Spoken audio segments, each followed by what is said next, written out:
স্বনামধন্য অধ্যক্ষ জনাব মাওলানা আব্দুল মান্নান খান, মঞ্চ প্রবিষ্ট আছেন বাংলাদেশ জামাত ইসলামী ফরিদপুর উপজেলা শাখার বিভিন্ন পর্যায়ের নেতৃবৃন্দ, ইসলামী ছাত্র শিবিরের বিভিন্ন পর্যায়ের নেতৃবৃন্দ, আমার সামনে উপবিষ্ট বাংলাদেশ জামাত এবং সর্বপর্যায়ের ছাত্র জনতা, আসসালামু আলাইকুম ওয়া রাহমাতুল্লাহি ওয়া বারাকাতুহু।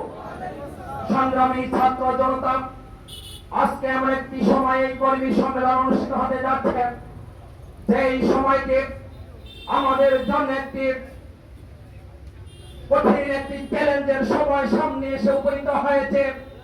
গত 5 আগস্ট একটি স্বৈর শাসকের বিদায়ের পরে আগামী দিনে জাতির সৎ এবং যোগ্য নেতৃত্ব প্রতিষ্ঠার একটি স্বপ্ন নিয়ে বাংলাদেশ জামাত ইসলামী একটি কর্মী সম্মেলনের আয়োজন করেছে।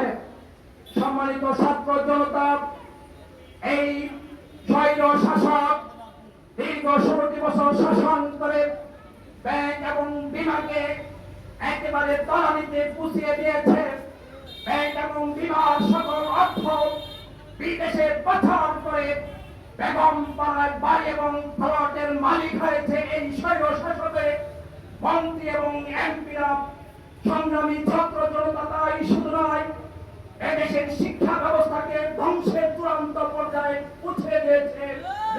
সংগ্রামী ছাত্র জনতা, এদেশের মানুষের মৌলিক যে 5টি অধিকার, শিক্ষা, অন্ন, বস্ত্র, চিকিৎসা, বাসস্থান, এই 5টি মৌলিক অধিকারের দোহাই দিয়ে এই স্বৈর শাসক খনি সরকার দিনের ভোট রাত্রে নিয়ে ক্ষমতায় এসেছিল। তারা স্লোগান দিচ্ছিল, আমার ভোট আমি দিব, যাকে খুশি তাকে দিব। কিন্তু তাদের স্লোগান ছিল, আমার ভোট আমি দিব, দিনের ভোট রাত্রে দিব। বাস্তবায়ন করে এই বাংলাদেশকে একটি সবচেয়ে দুর্নীতিগ্রস্ত রাষ্ট্রতে পরিণত করেছে। এই সময় এদেশের ছাত্র জনতা আর বড় থাকতে পারেনি।